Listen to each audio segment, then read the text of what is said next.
All right, YouTube. Figured last year I did a video on the boat review. I figured this year it'd be nice to show you what it looks like when we're heading out on a 10-day trip up to Barkley Sound, Tofino, and Nootka Sound. So the boat's loaded up. Let's get you on board and we'll show you around. All right, we'll start at the back of the boat. We have a couple fuel cans for our inverters. Not much to see there. In terms of the cooler, I'm not endorsing any products here, but we have a Yeti 210. Here's how you pack that for a long trip.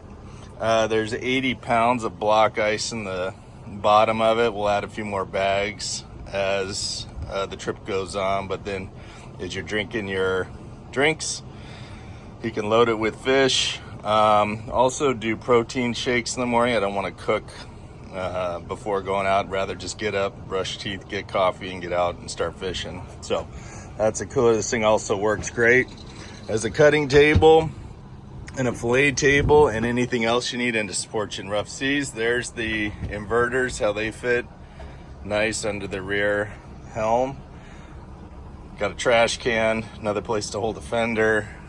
And then in terms of the reels and the setup for fishing, so left hand side my dad likes to use the level wines, and then I like the single action Islanders.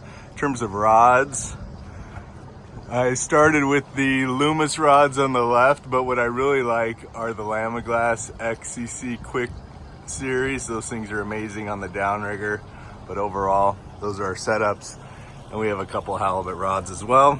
In terms of in the cabin here, not much to look at. You got all of our bags, sleeping bags. We're gonna be sleeping on anchor for 3 days.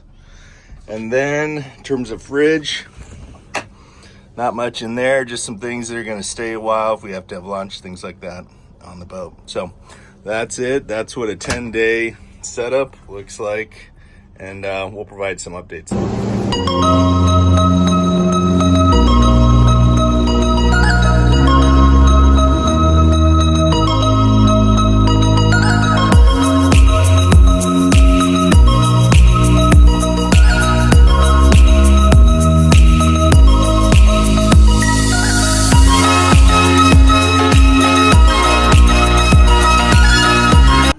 There he goes. It's a nature call. I was in the restroom, came out, and this baby was on my line.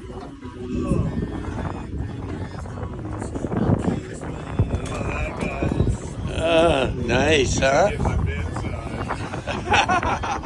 He's out here in his shorts. Not a bad one. Yeah, that's a nice fish. Nice fish. Yeah, cool. All right, so we've been on anchor now, or fishing for 9 days, and I thought it'd be good to just check in, see how you actually are on a boat.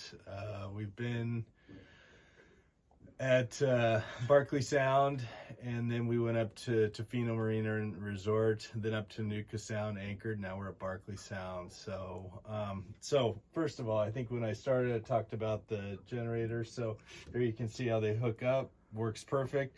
Then if you go into our cooler here, this is pretty nice. So we've been drinking our drinks, but block ice, I can't recommend this enough when you're when you're using. I bought this 10 days ago and we still have 8 blocks of ice.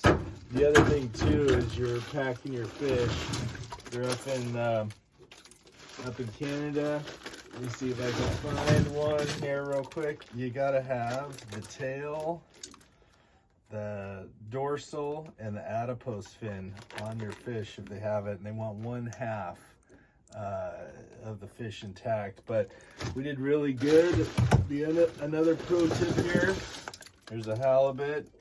102 centimeters is the limit, so these are pretty small these days, but this was a 90. You got to keep one piece with the tail attached.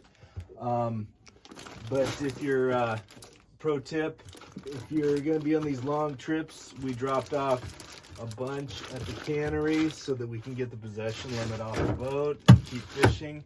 So we're all tagged out at this time.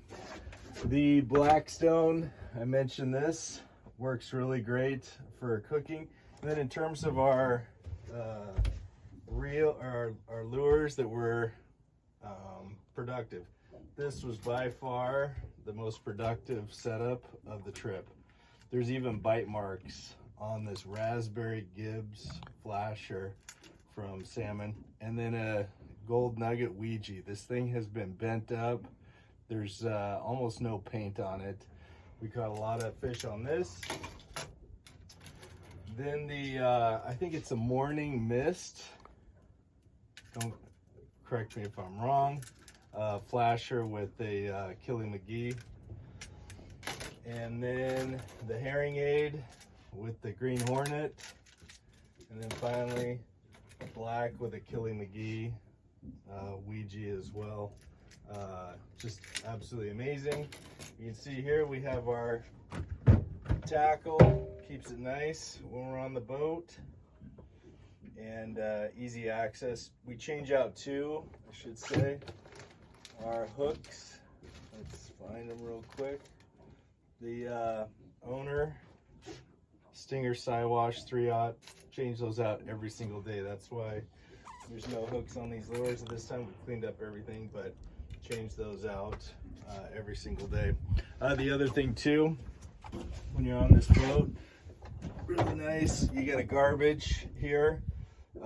Throw the garbage after this has been about 4 days. We haven't touched land. Earlier today, we had fish in here. We just kind of shove it up. It's not that way right now, but that's typically where you throw your trash when you're doing one of these long trips like this.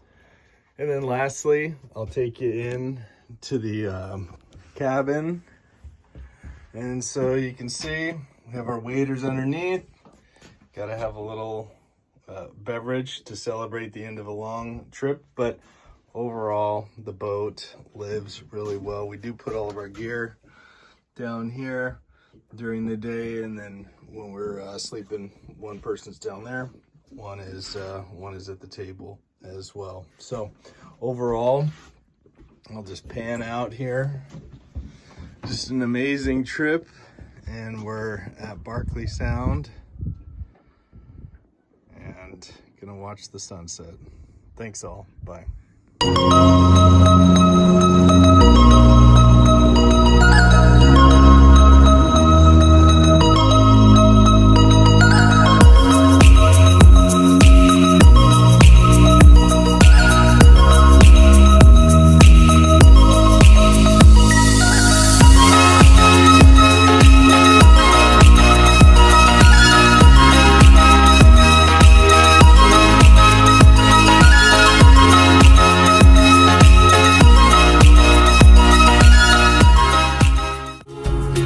Oh